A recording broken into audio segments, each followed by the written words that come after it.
termo de depoimento de colaboração número 4, que presta o senhor João Cerqueira Santana Filho, em Curitiba, na sede da Força Tarefa Lava Jato, no dia 6 de março de 2017, em minha presença, Roberto Henrique Pozobon e o promotor de justiça Sérgio Bruno Cabral Fernandes. O senhor João Santana se faz acompanhado dos seus advogados constituídos, Dr. Beno Brandão, doutora Alice Brandão, e no termo de colaboração número 4, se propõe a discorrer sobre o anexo que intitulou como período de Dilma.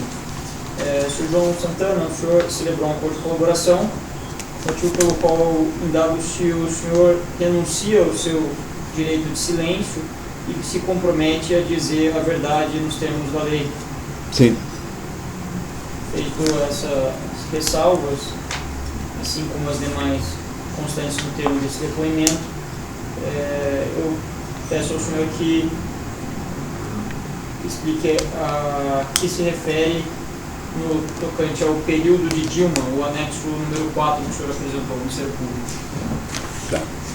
O ponto central do relato é uma solução que a presidenta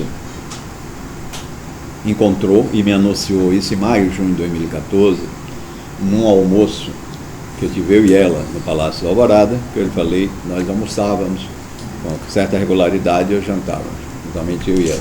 Não para tratar exatamente só de problema financeiro, ao contrário, eram mais assuntos relacionados à imagem do trabalho que um consultor de imagem faz com o seu cliente.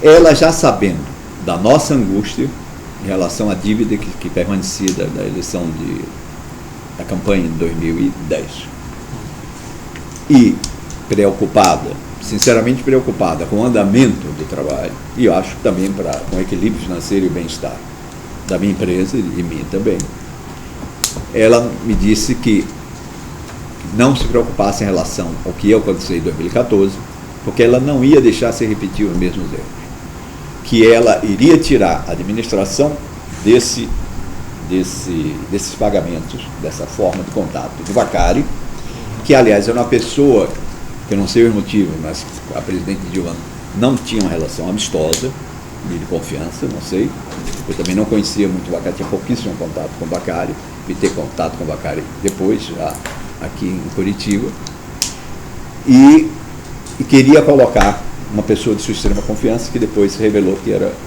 o ministro Guido Mantega. E que, se tudo corresse como ela imaginava e queria ocorrer, eu iria ter pela primeira vez um pagamento antecipado, que antes de acabar a campanha, eu já teria recebido o pagamento. Obviamente, que era o pagamento não oficial da assessoria. Mônica depois entrou em contato, e ela deve relatar aos senhores, com o Guido Mantega, algumas vezes, para viabilizar esse pagamento. Os detalhes sobre isso, por mais acuidade e segurança da informação, ela passa aos senhores. Mas isso também, no final, não viria, apesar desse empenho direto dela, a presidente, não se confirmou na prática. Tanto que já no início da gravação do horário eleitoral, em agosto, eu falei para ela, diga, presidente, não se cumpriu nada, nem o pagamento da dívida de 2010 até agora, nem o que a senhora havia prometido. Até agora, o Guido não deu nenhuma solução. Mônica pode conversar melhor com a senhora. E acho que aí Mônica conversou com ela sobre isso e Mônica pode relatar o diálogo. Ela se mostrou extremamente irritada com isso, dizendo, não é possível, por quê, etc., vamos ver, tem que resolver. E isso perdurou tanto que no final da campanha ficou uma dívida que eu acho que foi algo em termos de 20 milhões de reais que nós nunca recebemos.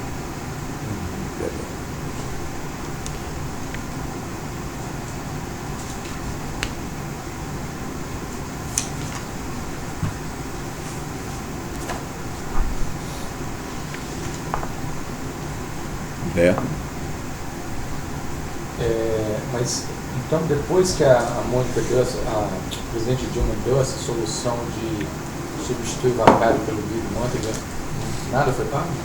Eu acho que sim, foi pago, mas não na forma que ela imaginava que iria ocorrer. Mas a Mônica começou a tratar, então... Direto com o Guido, mano. E Mônica relata, eu sei que teve algumas vezes com o Guido, e o Guido passou a ser um interlocutor. Na época era o ministro da Fazenda, alguns encontros Mônica teve com ele na residência oficial do ministro. Então, e ele passou a tratar, etc. Isso. Só que ele, eu via saber isso muito depois, ele também pressionava o Vacari, pressionava todos para ajudar nessa solução. Então, sem que a própria Dilma soubesse, o Vacari ainda, ele usava o Vacari para pressionar para a dívida de 2010. É aí que foi o Vacari que deu a solução desastrosa do Zibi, que era referente a partir dessa pressão, que o Vacari disse era que... O senhor fala com a Dilma, ela fala que vai botar o Guido pressiona o Vacari. Para relação à dívida, eu acho que o Guido em relação à dívida de 2010, pode ter deduzido, isso é uma coisa, o Vacari tem que me ajudar a resolver, isso é uma dedução, porque era da alçada dele, ele vai ter que resolver. E aí entra nessa história o Desvio. E depois... E quando o senhor ficou sabendo quem era o Desvio? Ele não sabia nada, ele só ouviu saber em relação ao Desvio, e depois mesmo, Mônica já tinha tido contato com ele, me falou, olha, e Mônica tão pouco conhecia o Desvio, e eu pouco, que disse que era um coreano. Disse, olha, então mandaram procurar um coreano, que disse que é uma pessoa que quer ajudar a campanha, e quer ajudar, e ela foi, e o relato é fato conhecido, a maneira que foi encaminhado o pagamento, que ele também fez o pagamento para a Shelby. E ela contou como é que ela foi? Foi encontrar o Zvi? Não, teve na escritório do Zvi. Isso está no Rio de Janeiro, está no depoimento dela próprio ao juiz Sérgio Moro, e ela me contou. Ela me contou na época que teve lá e que deixou as informações de como ele processar o pagamento, que ele disse que também que tinha ser um pagamento no exterior. Qual era o valor que... Acho que esse valor correspondia deveria ser de 4 milhões de dólares, mas que não chegou a se confirmar, a ser completamente. Foram feitos alguns pagamentos que eu não tenho de memória qual o relato, mas que ela tem todas as condições de dizer. Mas que o Zibi, como o acordo que o Vacari tinha feito com o Zibi não saldava a dívida completa, ela continuou a pressionar o Vacari, e o Vacari, a Mônica, e o Vacari então buscou a solução Ike Batista para complementar. E como é que foi com a Ike? Com a Ike, ela procurou a Ike. Eu prefiro que ela conte, porque tem detalhe. Ela falou que ela teve contato com o Ike? Não, ela não teve nenhuma vez com o Ike, com o Godinho, como chama-se? Flávio Godinho. O Flávio Godinho. Trabalhava e foi ele que providenciou o pagamento. No Rio de Janeiro também, pelo que eu fui falar no Rio de Janeiro, mas eu não fui. Nenhum desse tipo de contato. Foi na sede de alguma empresa do Ike? Acho que na sede da empresa do Ike.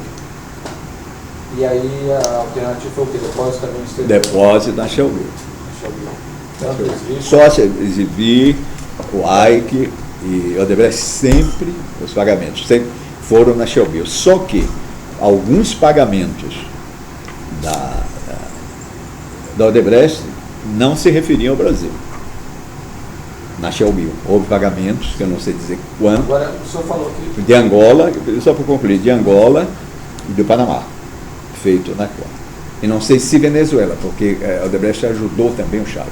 E na época o senhor não se perguntou por que o Ike Batista, conhecido entre lá, estaria ajudando o PT? Eu pergunto da mesma maneira, eu não quero bancar um ingênuo nisso, é porque como empresário que ajuda uma campanha eleitoral, claro, por interesses dentro do governo. O que eu não sabia e nunca poderia imaginar é que houvesse isso que a Lava Jato terminou descobrindo. Uma coisa tão organizada e que a maioria aparente desses recursos vinha da Petrobras. Jamais passaram na cabeça da Petrobras. Até porque a imagem que eu sempre tive da Petrobras e que trabalhei nas campanhas como imagem era de uma empresa extremamente competente, de tecnologia avançada e com uma gestão esmerada e competente. Jamais eu imaginava que pudesse ter alguma coisa dessa época. e não relacionava esses pagamentos a nenhum organização. São valores muito grandes só para ajudar. São grandes, nesse aspecto sim, mas proporcionalmente ao tamanho do empresário e o tipo de ajuda e aos montantes de campanha, sinceramente não chegam a ser muito grandes. Por exemplo, 2 milhões de dólares dentro do que significa a realidade, a coisa que eu estou falando com o mundo real das campanhas brasileiras, que eram, não que são, porque eu volto a dizer, as campanhas do Brasil e no mundo, mas eu estou me referindo ao Brasil, elas são fortemente financiadas dessa forma, do Caixa 2. Não há uma só campanha no Brasil, eu disse 99,9%, que se tem. E não há um único marqueteiro, eu imagino, que não tenha sido obrigado que recebeu o plano. Não que isso isente o nosso jeito. Não estou mais de isenção. Não quero bancar de ingênuo e tal, mas vamos falar o português claro aqui. O senhor mesmo começou falando que não via nenhuma afinidade, estranhou quando a Odebrecht era tão próxima do PT. Politicamente. Não pode ser dito do EIC e do... Pode, mas acontece agora, que no caso do AIC, não é por ideologia e não é por simpatia também. Não, claro que não, mas no caso do AIC, me permita, o AIC, eu sabia por noticiários da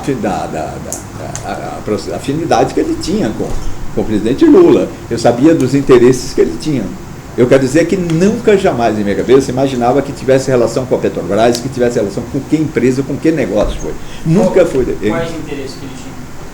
O AIC, como todo empresário que tem negócios com o governo, obviamente, busca algum tipo de compensação. O que não poderia ficar claro jamais onde eu alcançava, até porque eu não era partícipe desse tipo de organização, desse tipo de segredos, é que havia uma coisa estruturada como se revelou depois. Isso jamais. Eu tinha como, era uma dívida, um trabalho que eu prestava efetivamente, com competência, com profissionalismo, uma forma de remuneração. A maior parte, eu queria agora abrir, a maior parte era oficial. Vou dizer agora o seguinte: se os senhores se examinarem, faço questão de deixar registrado isso. Quando eu assumo as campanhas do PT, o que houve, o aumento exponencial de valor oficial é muito grande. É muito grande. O que, por exemplo, a campanha presidencial do Lula, feita pela agência Duda Mendonça, quanto ele cobrou e depois quanto eu consegui. Eu consegui isso. Se eu não conseguir tornar esse pagamento todo oficial, isso para mim seria o ideal, eu não estaria passando esse suplício que eu estou passando hoje, e mesmo pagando imposto, eu queria pagar imposto, eu consegui pelo menos aumentar muito. Por exemplo, nunca houve uma campanha, e além de tudo, vou dizer uma coisa também que é muito interessante, com a informação relevante, quer dizer, para conhecer a cultura das campanhas.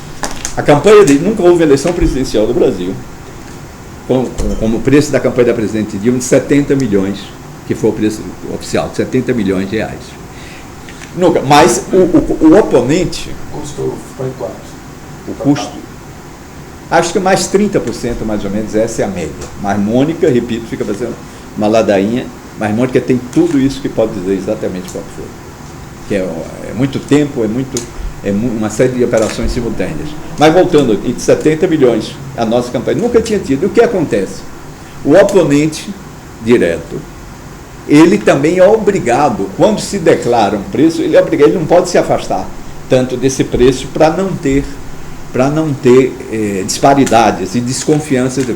E o que acontece? Existe um acordo informal entre as campanhas, mesmo campanhas que vão se digladiar, arrancar sangue, mas os coordenadores financeiros conversam entre si, dizem: olha, meu preço vai ser esse. E o outro chega perto ou passa. E alguns acompanham, outros não. Existia esse tipo de acordo. Não só entre essas campanhas, como entre campanhas de governadores, como campanhas de prefeito, os coordenadores financeiros, os tesoureiros de campanha conversavam entre si. Isso eu sei porque conversavam. Todos vão me desmentir, mas é verdade. Agora, eu quero dizer o seguinte, é que, não para dizer que eu ajudei alguma coisa a sanear esse mercado, mas que a minha pressão para ser o pagamento ser o mais próximo da realidade ajudou isso também. Porque eu queria exatamente, era uma angústia permanente para mim.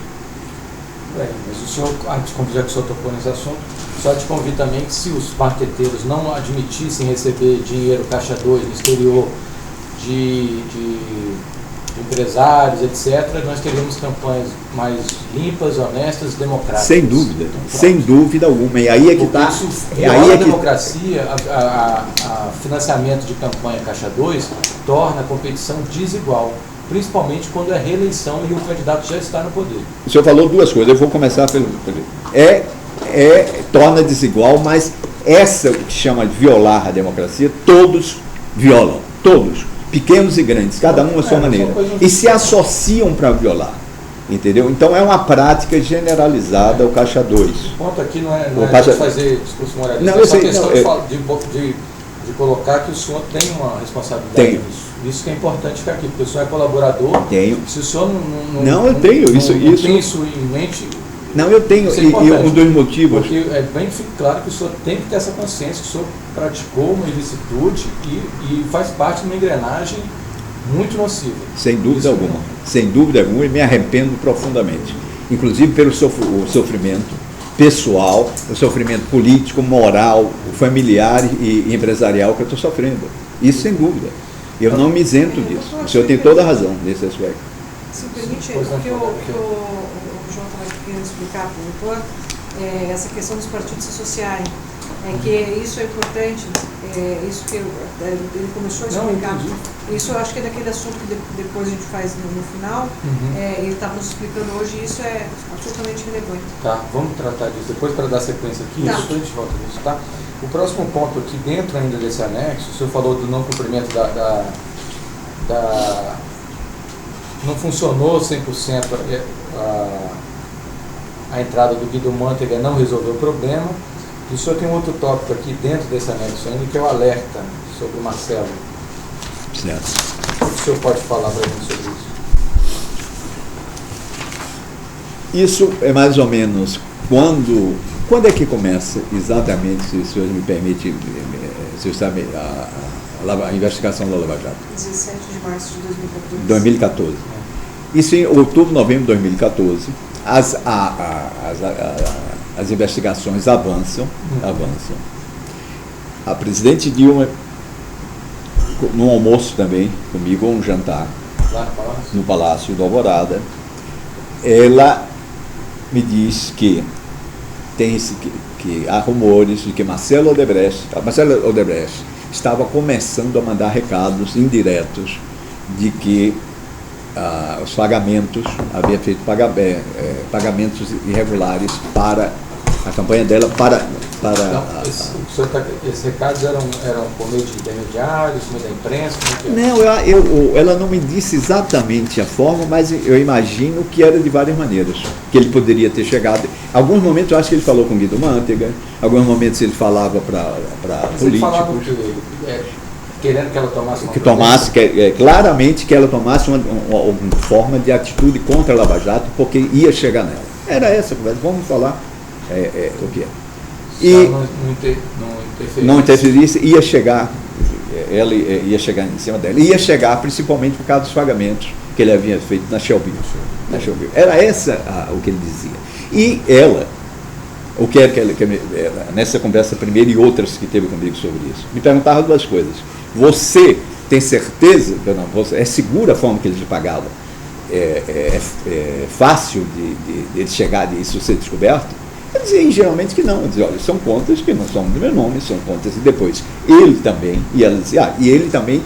Só uma coisa, quando ela perguntou isso sobre a segurança, você explicou, são contas que não são no meu nome. Certo. E mais que isso, porque sempre ela dizia, eu não vou interferir de maneira alguma, eu não sou maluca, porque não tenho controle sobre isso, nem quero ter.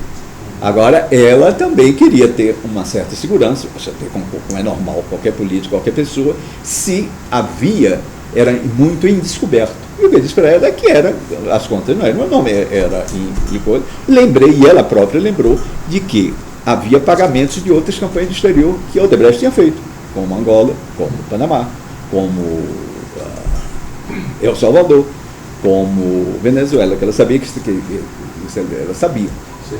Então, aí o senhor falou isso no intuito de acalmá-la, né? De acalmar. Mas que em todo momento, essa é a primeira conversa. Depois, que Mônica vai falar melhor, a coisa começa, existe no final de novembro, essa conversa minha com ela foi no início de novembro, outubro, no final de outubro. A coisa começa a ganhar proporção e parece que os rumores e os recados que Marcelo Odebrecht mandava. Depois eu vou chegar numa coisa diretamente a algum mais detalhes sobre isso. Ela, acho que foi depois, hoje lendo o noticiário, porque eu vou juntando peças desse quebra-cabeça a partir do que se revela hoje. Que Marcelo Odebrecht, eu li há pouco tempo, que na colaboração dele, onde foi, ele disse que encontrou no México com ela. Deve ser, se checar as datas, pode ser que nessa conversa com o México, ele tenha dito que minha conta estava contaminada, etc, etc. E que ela torna a chamar a Mônica. Aí já foi diretamente para a Mônica, a gente estava em Nova York. E chama para uma conversa. Em novembro de 2014. Até porque essa viagem de Mônica foi ida e volta, praticamente no mesmo dia, quase no mesmo dia. Os senhores estavam lá de férias? De férias, às vezes quando eu ia em Nova York, porque de férias e de pesquisa que eu sempre faço. Aí o que aconteceu? E que Mônica vai contar detalhadamente melhor. Mônica compra a passagem, vai de Nova York para Brasília. Só para ter uma conversa com o presidente. O senhor estava com a Mônica em Nova York, de férias, e aí, o que aconteceu? Edinho, pelo que eu me lembro, Mônica conta melhor, o Edinho Silva ou Gilles, achou Edinho, ligou, olha, presidente, foi Gilles, a presidência precisa falar... Gilles Azevedo, que era quem? O Gilles era assessor do pessoal da presidenta e depois ficou como secretário da presidência. Geral da presidência. Sim, aí o Gilles... Ele disse, olha, precisa você vir aqui, não sei a forma que ele falou, que era por telefone, mas era claramente, ficou claro para a Mônica e para mim, depois do relato de Mônica, que o telefonema foi para ela, que era isso, que ela teria que vir aqui para conversar. Me parecia, a impressão que a gente tinha é que tinha alguma grande novidade. Urgência e uma grande novidade, tipo, chegaram aí. Tá, isso é início de novembro. Início de novembro. Mônica tem condição, porque tinha passagem aérea dela. Vamos seguir aqui. Seguinte. Aí o senhor estava eu fiquei em Nova York. A data, o senhor tinha previsão de ficar quantos dias em Nova York? Não, é uma semana. Eu sempre ia muito, viajava muito. O senhor tinha chegado há quanto tempo em Nova York? Até 3 ou 4 dias, porque eu já estava na pré-campanha, salvo engano, eu já estava na pré-campanha. Novembro Não, mas isso é 2012. Ela já estava eleita no segundo mandato. Tá. Eu estava na campanha já da República Dominicana. Então, como é muito próximo de Nova York, e a campanha do exterior, diferente do Brasil, ela é muito longa e também não existe programa eleitoral, são comerciais, eu ia muito a Nova York e voltava para lá. Então, tá lazer. O senhor não tinha previsão, aí recebeu, o senhor tinha previsão de ficar mais tempo em Nova York, o senhor e a Mônica, e a Mônica recebe um telefonema do Gilles Azevedo, onde? No celular dela? No celular dela, e ele chamando. Agora, outra coisa bem importante é que nesse primeiro momento que a presidenta fala, que é o início, acho que é outubro, final de outubro, ou início desse mesmo novembro, porque eu vinha no Brasil também, com certa regularidade. Eu estava na Dominicana e eu vim aqui para conversar com ela sobre outros assuntos. Era aqui ainda? Era aqui, como tem outra empresa, eu tenho também no exterior. Então, ela, inclusive, a presidente me sugeriu, disse, olha, já que você está fazendo campanha lá, fique o mais tempo possível lá. Foi a primeira vez, inclusive, que ela pediu para que eu me afastasse um pouco do Brasil, até porque ela é uma pessoa extremamente... Isso foi naquela conversa que ela falou que o Marcelo estava mandando recado. Exatamente. Só por via das dúvidas, fica um pouco lá você e Mônica, fiquem por lá. Fiquem por lá, qualquer coisa, a gente conversa, eu lhe ajudo. Mas pela primeira vez me surpreendeu... O que esse fique por lá? Fico lá no sentido de que se houvesse qualquer medida cautelar, vamos falar o termo, contra a gente, seria um peso político, um escândalo político sobre ela. Eu acho que é sobre. E também, porque, queira ou não, e isso é doloroso dizer, que eu sinto, então, eu tenho uma relação afetiva com ela. Nós criamos uma relação. Isso que eu tenho que fazer agora, por 3 ou 4 motivos. Um deles é por razão de legítima defesa, pessoal de minha família. O outro também é porque eu fui envolvido numa trama tão obscura sem ter conhecimento pleno do que era. E terceiro, basta esses 2 assuntos, porque senão fica querendo fazer trindade em tudo por força de retórica. Mas fiz essa volta toda. Sim, havia também uma preocupação dela. Ficar mais tempo. Que aí seria. É quando chama, então, ela chama Mônica. Quando o Gilles chama a Mônica, a gente disse, olha, a coisa deve estar apertando. Eu digo, vá e veja o que vai. Ela vai e volta. No outro dia, uma viagem assim de bate e volta. Ela comprou a passagem no mesmo dia? Comprou a passagem no mesmo dia e viaja, é recebida, tudo Aí isso. Uma passagem eu não Nova quero. York, São Paulo, Rio. Eu não sei se teve. Ela conta que tem um bilhete. Se foi Nova York, Miami, Brasília, não sei. Ou se foi São Paulo. Pode ser que tenha sido ainda. No mesmo dia, ela no mesmo comprou a dia, passagem foi no dia seguinte. Imediatamente, porque pelo peso da informação era uma coisa extremamente urgente e relevante. Tanto que eu imaginava que já fosse uma coisa mais séria, mais concreta, que depois viria a ocorrer meses depois. E ela vem e volta o que ela diz exatamente isso. Olha, eu imagino hoje que foi depois da. Sua Mônica, porque a partir de muitas coisas ela já começava a tratar diretamente com ela.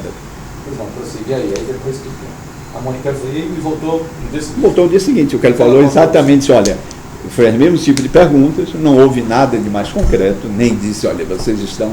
E acertou, acho que aí é que quando acerta uma forma para evitar viagens, uma forma de se relacionar por e-mails. Se comunicar e alertar quando ela ou Gilles iriam alertar se havia de fato alguma coisa mais próxima de alguma medida cautelar. E como é que foi esse e-mail? Foi criado ali na hora? Foi. Mônica vai relatar aos senhores que eles criaram esse e-mail, depois um e depois mais outro, mas já existia um e-mail criado, do Google, naquele sistema, que Mônica explica detalhadamente que a máquina que está. E o e-mail, a função era se comunicar. É comunicado sobre o andamento se tivesse alguma medida cautelar. E como é que o senhor sabe como é que era essa comunicação? Porque não eram e-mails. Não, era com coisas metafóricas, do tipo. Não me lembro exatamente, mas eu recordo ter lido. Então, fazer uma pergunta. Foi criado um e-mail, foi usado esse e-mail para Foi, eu acho que 2 vezes pelo menos. E a última vez na proximidade da nossa prisão. E a primeira? Vamos falar da primeira.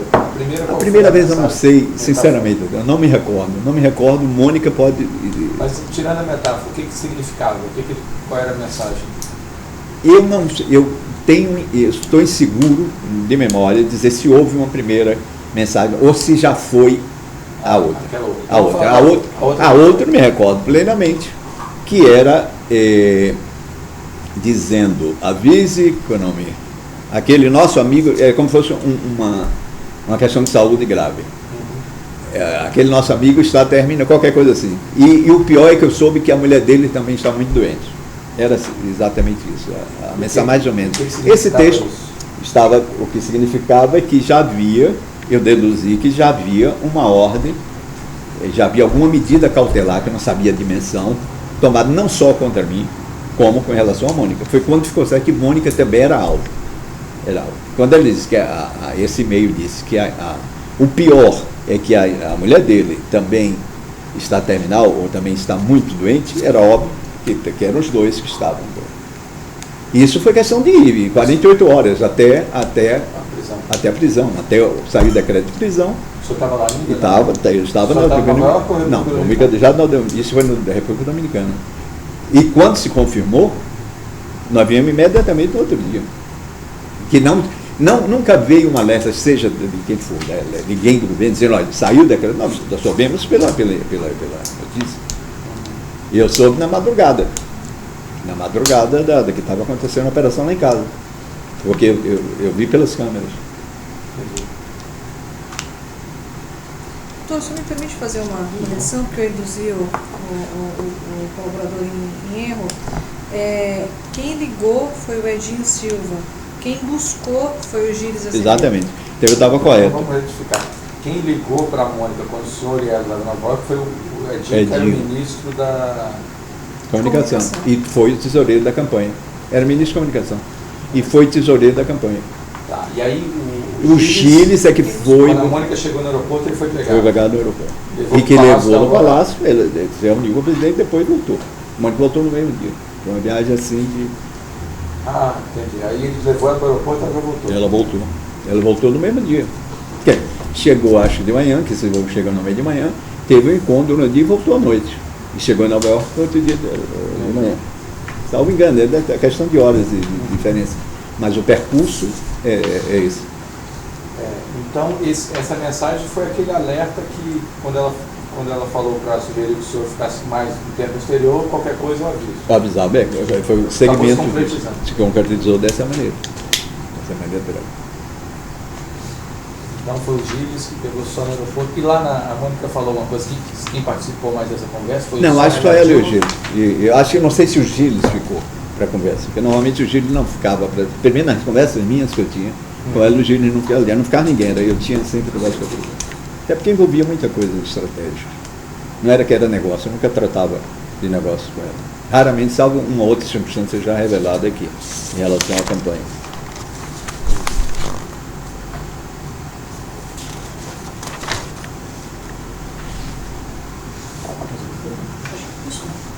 Vamos encerrar esse ponto. Não, Eu quero. eu queria.